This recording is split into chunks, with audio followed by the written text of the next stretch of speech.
안녕하세요, 여러분. 버닝TV 운영자 NC스입니다. 유튜브에 영상을 자주 올리지 못해서 우선 죄송하다는 말씀을 드립니다. 요즘에 굉장히 좀 바쁜 일도 있고요. 어, 좀 게으른 면도 있어서 그런데 아무튼 어, 좀 어떤 이슈가 있을 때마다 자주 이제 업로드 할 수 있도록 이렇게 하겠습니다. 오늘은 그 정보 보호와 개인정보에 대한 데이터 보호와 활용에 대한 대응 전략 뭐 이런 주제로 조금 한번 생각해 볼 만한 사항이 있어서 이렇게 방송을 켰습니다. 아마 대부분 관심들을 많이 가지고 계실 텐데요. 요 한 장에 대해서 한번 전반적으로 한번 이야기를 나눠 보려고 합니다. 아마 관련 담당을 하고 계시는 담당자분들이나 아니면 이런 어떤 정책에 대해서 기획을 하든지 아니면 어떤 비즈니스 모델을 만드는 쪽에서도 굉장히 많이 관심들을 갖고 계실 텐데 한번 살펴보도록 하겠습니다. 저는 한 세 가지 정도 이렇게 한번 좀 설명드려 보고 싶어요. 데이터를 기존에는 이제 우리가 뭐 여기는 우리가 지금 데이터 산업법이 4월 달에 시행이 됐습니다. 그래서 기존에는 과연 데이터라는 것이 무엇인가라는 법적 근거가 없어서 그런 부분들에 대한 산업적인 측면에서 데이터를 정의하는 근거법이 만들어진 거죠. 그 전까지는 뭐 그냥 두리뭉실하게 이렇게 데이터라는 개념이 굉장히 모호했는데 데이터 산업을 어떤 진흥시키고자 하는 그런 관점에서 좀 범용적인 데이터에 대한 정의가 데이터 산업법에 이렇게 정의가 돼 있고 시행이 됐습니다. 그래서 데이터를 한번 들여다볼 수 있는 부분들이 됐고요. 그러면 그 데이터의 핵심적인 부분들이 뭐냐 이렇게 우리가 또 고민해 볼 필요가 있겠죠. 그러면 저는 이제 그 데이터를 앞으로 당연히 보호해야 되고 또 그렇다고 해가지고 보호만 하면 요즘 상황에서는 이제 기술이 발전하고 4차 산업이라든지 인공지능, 빅데이터 분석들이 충분히 활용할 수 있는 것이 도래가 됐기 때문에 활용에 대한 측면도 고려 요소가 된다라고 보거든요. 그래서 데이터의 가장 핵심이 이제 개인정보에 대한 접근을 좀 한번 해보려고 하고 있고요. 그래서 초개인화, 첫 번째 초개인화 서비스.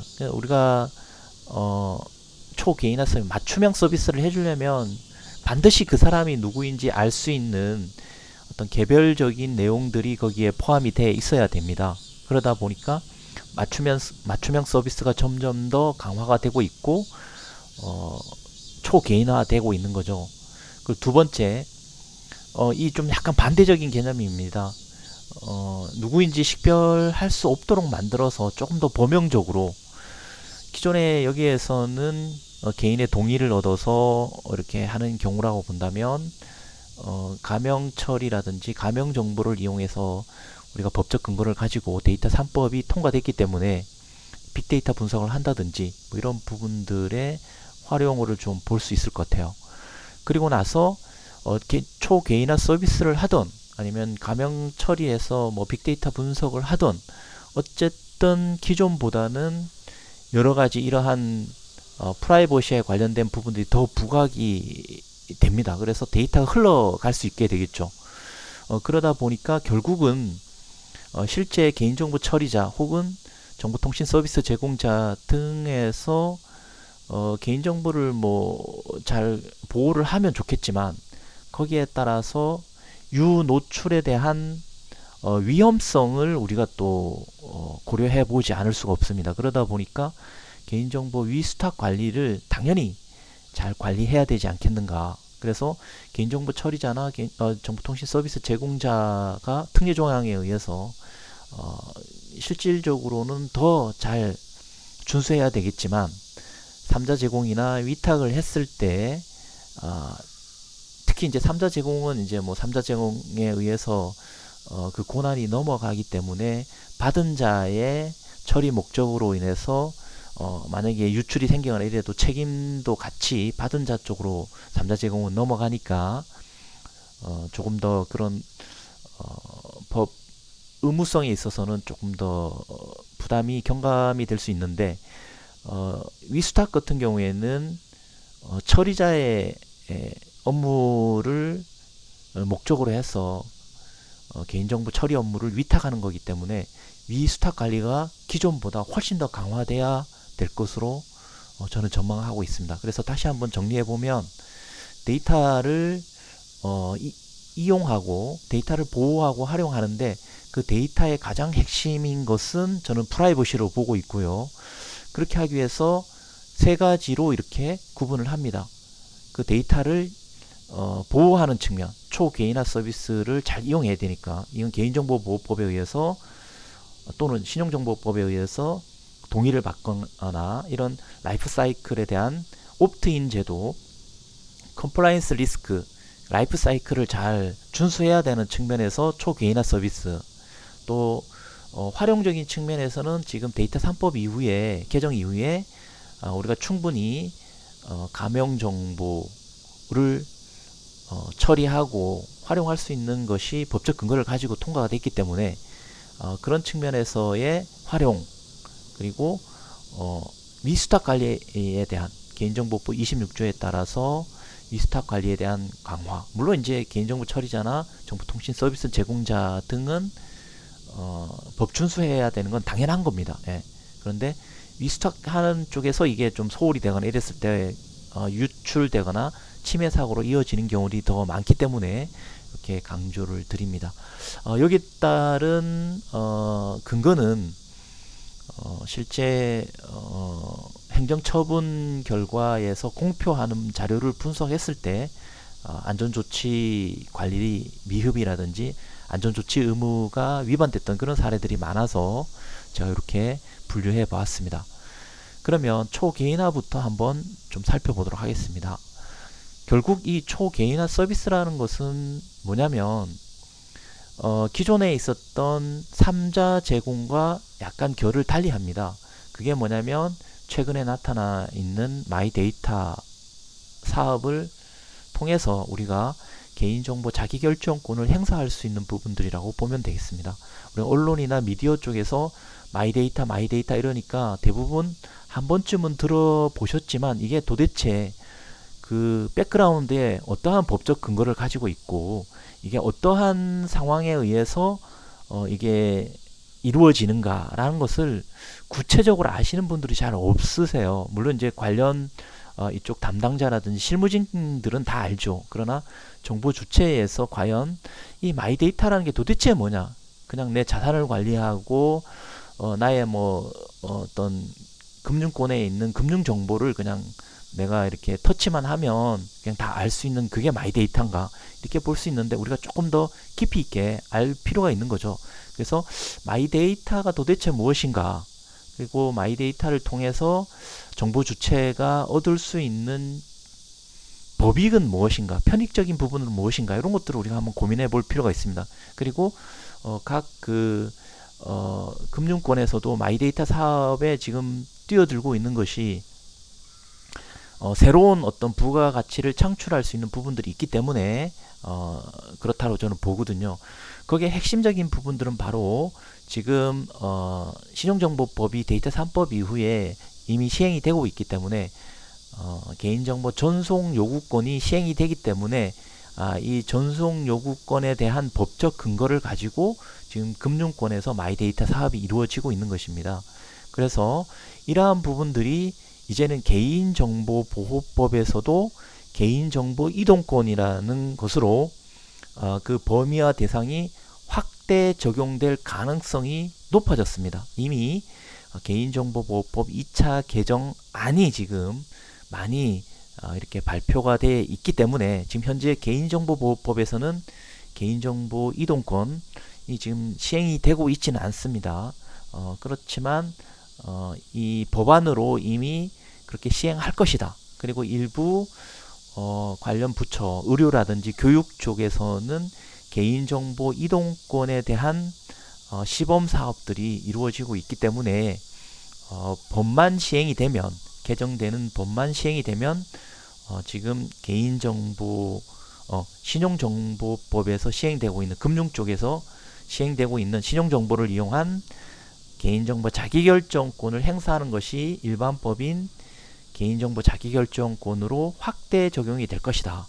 그러면은 기존에 있는 신용정보법에서 진행되고 있는 API 관련되어 있는 가이드라인이라든지 거기서 각 업권별로 제공되고 있는 제공자와 요청자, 그리고 거기에 따른 API 코드, 이런 것들을 우리가 미리 좀 살펴보고 알아두면 향후에 이제 예를 들어서 의료 쪽이나 이런 쪽으로 개인정보 이동권이 확대 시행이 됐을 때 참고해 볼 수 있는 사항이 되지 않을까, 이런 생각이 듭니다. 또한 이제 앞으로 이 프로파일링 대응권도 일반법인 개인정보보호법에서 많이 확대 적용될 것으로 보여집니다. 지금 현재 신용정보법에서는 프로파일링 대응권이 시행이 되고 있습니다. 그래서 이 프로파일링 대응권이라는 것은 예를 들어서 내가 만약에 AI 면접을 통해서 취직을 하고자 AI 면접을 봤습니다. 그런데 AI 면접을 봤는데 제가 탈락을 했어요. 근데 이게 왜 탈락했는지를 모르는 거예요.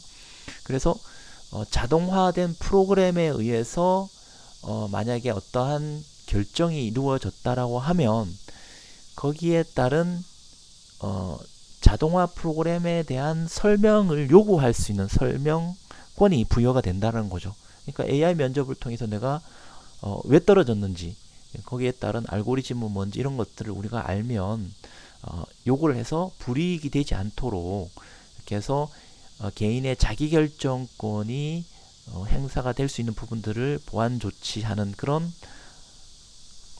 어떤 대응 권리라고 보시면 되겠습니다. 그래서 프로파일링 대응권, 이것도 하나씩 요 관련 소주제별로도 굉장히 좀 살펴볼 것이 많습니다. 지금은 전반적으로 이렇게 좀 설명을 하고 있습니다. 그리고 이제 서두에서 말씀드린 것처럼 마이데이터 사업에서 공공이나 민간이 지금 금융권을 중심으로 업권별로 뭐 은행, 카드, 그 다음에 뭐 증권, 이런 쪽에서 지금 경쟁으로 마이데이터 사업을 진출을 하고 있습니다. 그래서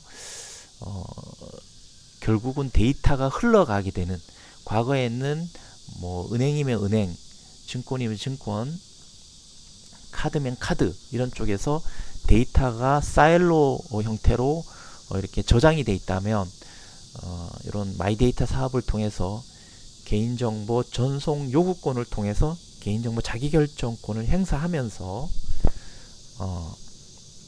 데이터가 흘러가게 되는 거죠.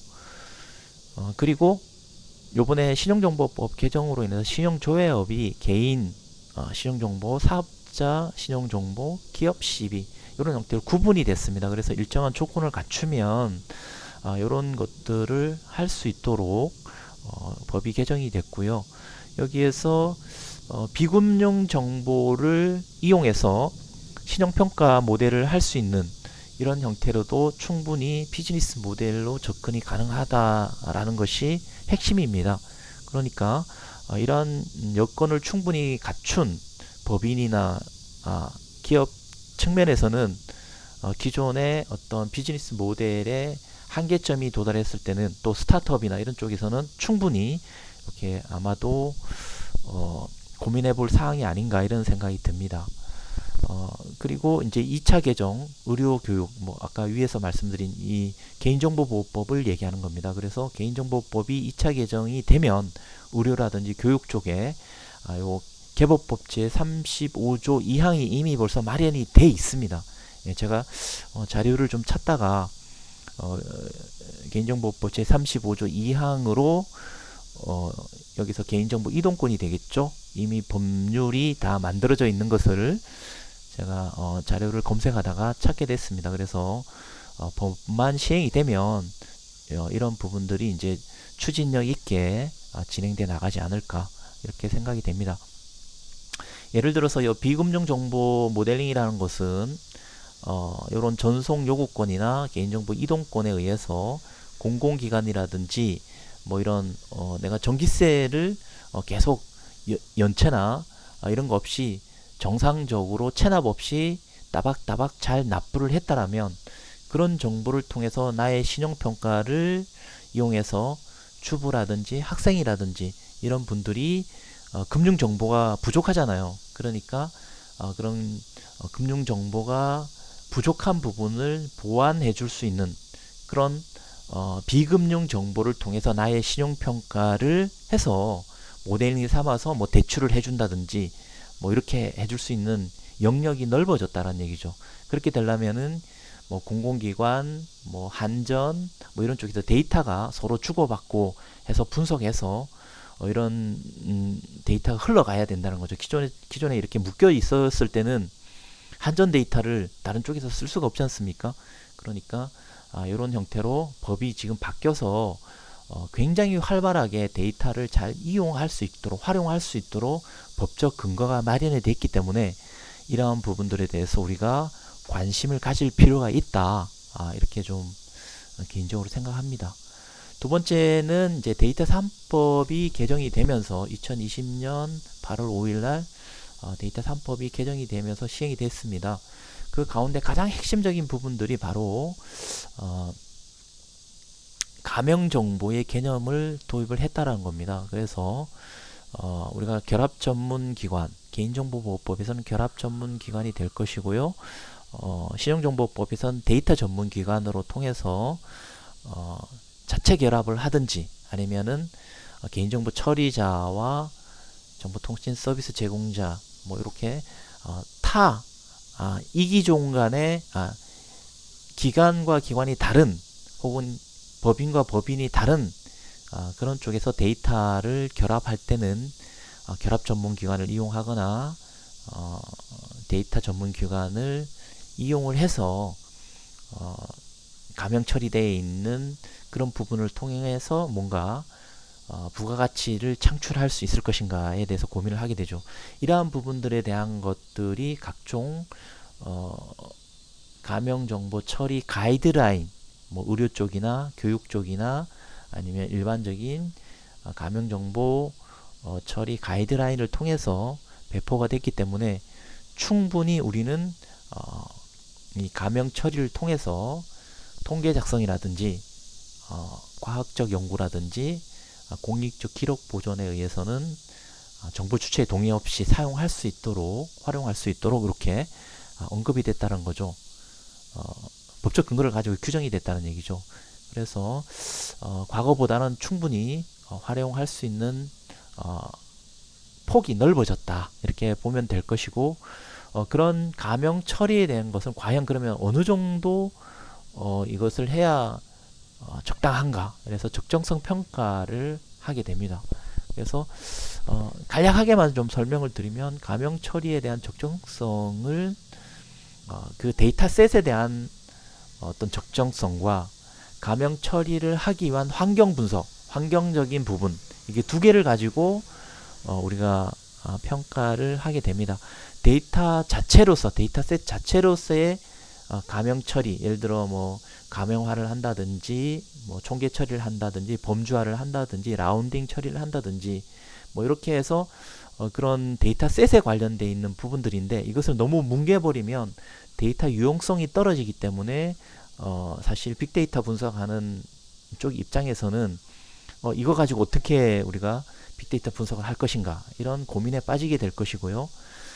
만약에 그 가명 처리하고 있는 환경이 이제 굉장히 안전하다면 예를 들어 폐쇄망이고 망분리가 돼 있고 어떤 그 안심구역으로 이렇게 지정이 돼 있고 이렇게 된다고 하면 이 데이터셋 자체의 가명 처리를 조금 더 데이터 유용성을 높여 가지고 하게 되면 좀 더 그 가명 처리할 수 있는 이런 그 유용성의 데이터 가치가 조금 더 높아질 수 있습니다. 그래서 이 두 개가 유기적으로 어떻게 될 것인가를 우리가 판단해 봐야 되기 때문에 약간 좀 모호하고 어려운 부분이 될 수 있겠죠. 그래서 우리가 이 데이터셋을 얼만큼 비식별 조치를 할 것이냐, 비식별 처리를 할 것이냐, 요즘에 뭐 비식별 처리 이런 용어를 잘 안 씁니다만, 감형 처리할 거냐, 뭐 이런 거와, 또 그 환경을 어떻게, 우리가 볼 것인가, 이런 두 개를 가지고 적정성을 우리가 판단해 볼 수가 있겠습니다. 그래서 이러한 부분들에 대한 결합을 통해서 부가가치를 창출할 수 있겠는가라는 고민을 하게 되겠고요. 그런 걸로 인해서 새로운 신용평가 모델을 마련할 수 있다고 저는 보거든요. 예를 들어 비금융 정보를 가지고 충분히 어떤 신용평가를 만들어서 활용할 수 있는 그런 모델링도 고민을 많이 하고 있는 걸로 제가 알고 있습니다. 그래서 그런 측면에서 우리가 굉장히 활발하게 고민해 볼 지점이 생긴 거고요.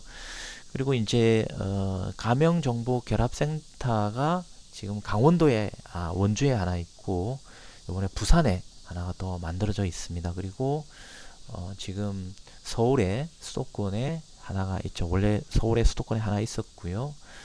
가락동에 하나 있죠. 그렇게 되고 작년에 지역 쪽에 가명정보결합센터를 공모를 해서 강원도 쪽에 결합센터가 지금 운영 중에 있고 올해 2020년도 부산에서 가명정보결합센터를 운영할 수 있도록 이렇게 마련이 돼서 아마 8월부터 운행이 되는 것으로 지금 언론 미디어에 보도가 되고 있습니다. 그래서 아마도 이 가명정보결합센터는 기존에 아마 가명처리 적정성 평가를 하기 위한 이런 환경이라든지 뭐 잘 모르는 어떤 이런 경우, 예를 들어서 스타트업이 있는데 내가 어떤 인공지능 관련된 데이터 학습용 데이터를 가명 처리해서 우리가 좀 활용해 보고 싶은데 그러할 수 있는 인력도 없고 뭐 여러 가지 환경도 잘 갖추어지지 않으면 가명정보결합센터를 이용해서 거기에서 주어져 있는 환경에서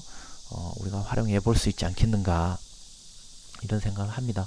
그래서 그런 거에 따른 활용 방안을 우리가 고민해 보면 훨씬 더 새로운 비즈니스 모델과 새로운 여러 가지 부가가치 창출할 수 있는 어떤 여러 가지 사업들이 만들어지지 않을까, 이런 생각을 해봅니다.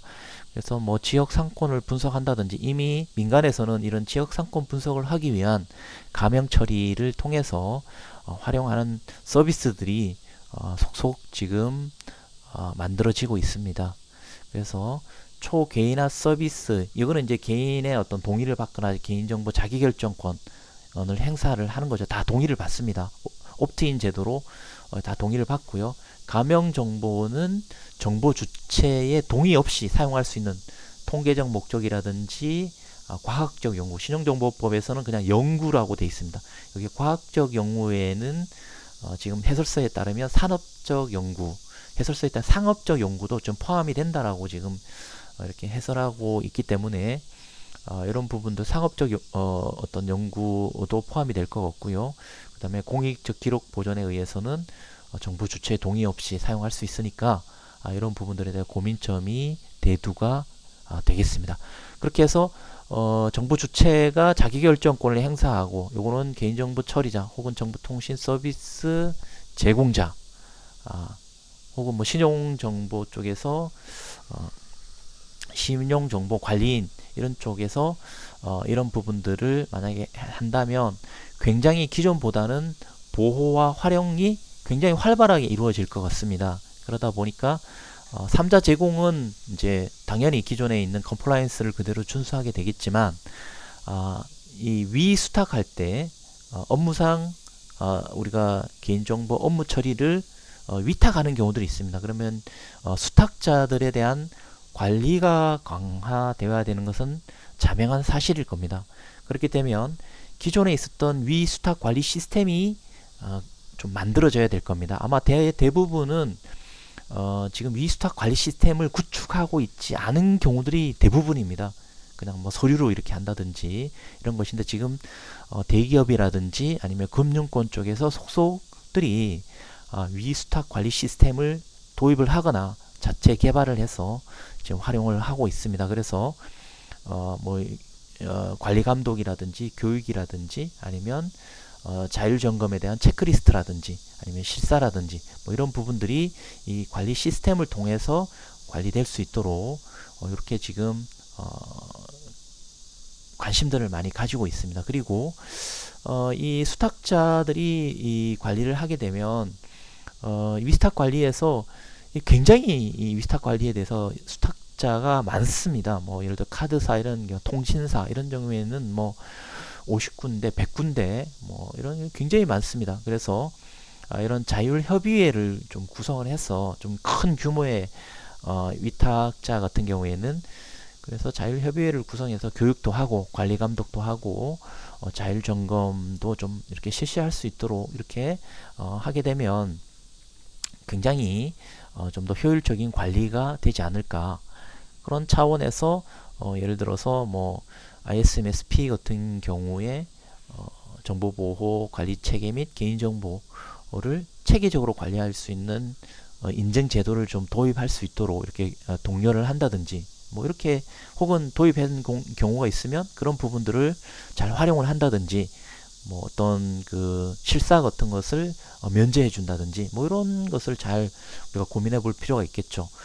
그 가운데서 이렇게 우리가 사업을 한 번만 하고 끝낼 것이 아니라 매년 사업이 이 계약에 따라서 이루어집니다. 그래서 수탁자를 동일하게 이렇게 가져갈 수가 없죠. 어떤 기준에 의해서 수탁자를 선정을 해야 되는데 기존에는 그냥 뭐 영업 담당자가 혹은 유지보수 관계를 하기 위해서 SLA 계약을 맺는다든지 아니면은 그냥 뭐 관행적으로 다시 또 재계약을 한다든지 특별한 문제가 없으니까 그렇지만 뭐 공공기관의 이런 쪽에서는 또 이렇게 순환하면서 또 수탁자가 유지보수 기관이 어떤 입찰을 통해서 바뀔 수 있기 때문에 그러면 이 수탁자를 어떤 식으로 어떠한 방식으로 선정할 것인가 그냥 주먹구구식으로 그냥 지난번에 사고 없이 잘 관리를 했으니까 이번에도 사고 없이 우리 시스템을 잘 이해하고 있으니까 그냥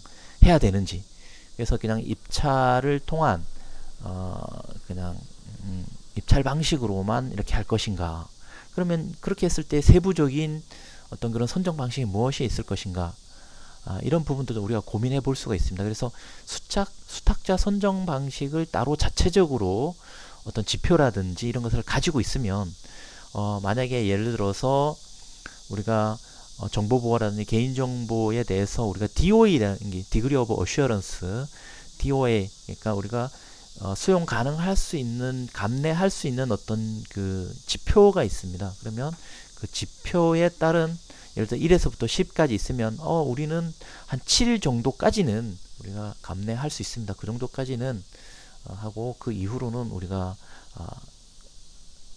굉장히 심각한 부분들이기 때문에 이런 부분들은 안 됩니다. 라고 어떤 기준점을 가지고 있으면 수탁자도 마찬가지로 자체적으로 예를 들어서 리스크를 내포하고 있다든지 아니면 요즘에 컴플라이언스 위스탁 관리에서 수탁자 리스크가 높다든지 위협 조건이 많다든지 취약성이 많다든지 뭐 이렇게 돼버리면 이런 부분들에 대한 어떤 선정 방식을 가지고 그것을 평가하게 되면 과거에 그냥 주먹구구식으로 그냥 입찰 공공기관 같은 경우 입찰 받아서 그냥 제안서 평가를 통해서 그냥 계속 이렇게 계약을 맺는 것보다가 또 민간 같은 경우에는 일방적인 어떤 영업을 통해서 이렇게 하는 것보다는 어떤 그런 기준에 의해서 예를 들어서 그 해당 수탁자가 자체적으로 개인정보 유출 사고가 어떤 침해 사고 때문에 발생을 했다 이러면 우리는 침해 사고가 최근 3년간 침해 사고가 한 번이라도 있은 경우에는 우리는 수탁자에서 우리는 배제하겠습니다. 이런 기준이 있으면은 그런 부분들에서 수탁자는 굉장히 노력을 할 수밖에 없는 거죠. 그런 기준점을 하나하나씩 만들어서 선정 방식을 가지고 있다면 위스탁 관리가 좀 더 강화가 되고 전반적인 이런 리스크에 대한 부분들을 우리가 줄일 수 있다라고 생각을 합니다. 그리고 신용정보법이 개정이 되면서 신용정보 조회를 하게 되면 우리가 이제 예를 들어서 개인화 서비스를 하게 되고 뭐 마이데이터 사업이 이루어지고 또 뭐 가명정보 빅데이터 분석이 이루어지고 그 다음에 뭐 여러가지 이런 상황이 되면 신용정보 특히 아까 제가 말씀드린 신용정보 조회하고 있죠. 개인이라든지 사업자라든지 기업에 대해서 신용정보를 조회할 수 있는 거죠. 또 비금융 정보를 가지고 모델링해서 사업자로 진출해서 신용정보를 조회할 수 있는 부분들이 되겠죠. 그래서 여기에서 내가 개인정보 자기결정권을 행사해서 내 정보를 내가 한번 조회해 보겠다, 아니면 외부에서 조회를 한번 해보겠다라고 개인정보 전송 요구권을 뭐 핀테크 기업이라든지 이렇게 해서 만약에 클릭을 했다라고 혹은 터치를 했다라고 하면 이런 부분들에 대해서 신용정보 조회 사실을 통지를 하도록 지금 법이 좀 개정이 되어 있습니다. 그래서 그 사항들을 보게 되면 그렇다고 해서 신용정보를 조회하는 걸 그 건수마다 무조건 다 통지를 해야 되는 것이 아니라 그 규정이 있습니다. 규정을 살펴보면 해당 정보에 대한 기준점이 있는데 예를 들어서 한번 좀 볼까요? 신용정보법 시행령에 보면 해당 신용정보 주체의 개인 신용정보가 누설된 경우, 예를 들어 피싱이라든지 개인정보 침해 사고라든지 아니면 뭐 여러가지 보이스피싱이라든지 아무튼 나의 신용정보가 누설된 사실을 만약에 이렇게 증빙을 하게 되면, 그러면 이 아까 그 신용정보 신용평가 회사 또는 개인 신용사업자 신용평가 회사는 이런 요청을 받게 되면 거기에 따른 그 신용 주체에 대한 어떤 도용이나 이렇게 되면 중지를 해야만 됩니다. 그리고 거기에 따라서 통지를 해줘야 됩니다. 그 신용정보 조회 사실에 따른 통지. 그래서 신용정보 주체가 신분증 또 혹은 이제 내가 뭐 신분증을 만약에 분실했어요. 운전면허증이나 아니면은 뭐 여러 가지 주민등록증이나 이런 것을 분실을 했고, 또 금융위원회가 정하는 고시에 어떤 준하는 그런 사실을 내가 요구했을 때 여기 아까 신용평가 회사 또는 개인 사업자 신용평가 회사에다가 내가 이렇게 됐으니까 그걸 좀 누군가는 이 개인정보 유출돼서 신용정보를 조회를 하게 되면 좀 중지를 해달라. 그래서 개인의 어떤 신용정보를 정보 제공 의뢰자에게 제공하는 행위를 중지를 해야 한다 이래 됐죠. 할 수 있다가는 해야 된다. 의무사항입니다. 그리고 이러한 부분들에 대해서 통지를 해야 됩니다. 통지를. 그래서 서면이나 전화나 전자우편, 이메일이나 휴대전화, 문자 메시지나 이런 걸 통해서 우리가 중지할 수 있도록 이렇게 마련이 됐습니다. 그래서 이런 통지 의무화도 이렇게 됐고요. 그 다음에 이제 정보 활용 동의, 신용정보법에 의해서 이제는 정보 활용에 대한 동의가 등급제로 됩니다. 이것은 선택 정보에 한해서 이렇게 됩니다.